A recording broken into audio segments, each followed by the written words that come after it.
నమస్తే అండి.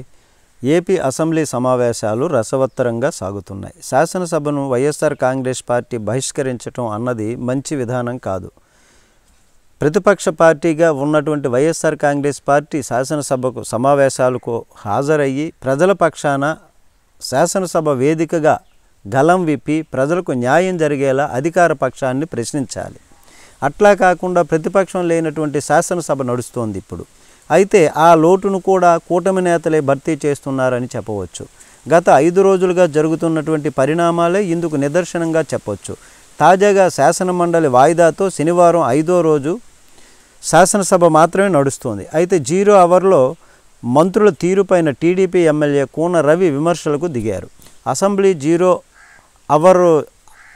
Zero hour driver లేనటువంటి కారులా ఉంది అని ఆయన అన్నారు. ఎమ్మెల్యేలు 0 అవర్లో ప్రశ్నలు వేస్తున్నారు, కానీ మంత్రులు ఎవరు కూడా లేచి నోట్ చేసుకున్నాము అని చెప్పడం లేదు. మరి ఎమ్మెల్యేలు సమస్యలు చెప్పి ఏం లాభం? 0 అవర్లో చెప్పినటువంటి సమస్యలపై వచ్చే సభలోగా మంత్రులు సభ్యులకు పురోగతిపైన స్పష్టత ఇవ్వాలి అని కాస్త ఆవేశపూరితంగానే అన్నారు.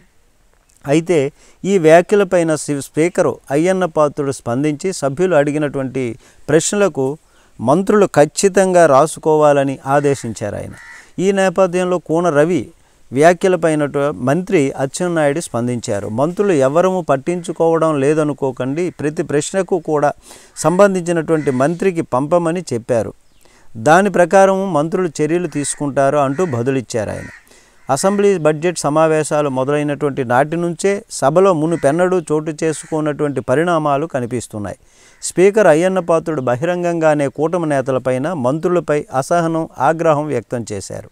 అలాగే నిన్నటి బడ్జెట్ చర్చలో టీడీపీ ఎమ్మెల్యే జ్యోతుల నెహ్రూ కొత్తగా డిప్యూటీ స్పీకర్గా ఎన్నికైనటువంటి రఘురామకృష్ణరాజు పైన అసహనం వ్యక్తం చేశారు. తన ప్రసంగాన్ని అడ్డుకోవడంతో తానేమీ ప్రతిపక్షం కాదని, మాట్లాడకుండా కూర్చోమంటే అదే పని చేస్తానని, అసెంబ్లీకి రావద్దంటే రానంటూ జ్యోతుల నెహ్రూ ఎమోషనల్ అయ్యారు. నమస్తే.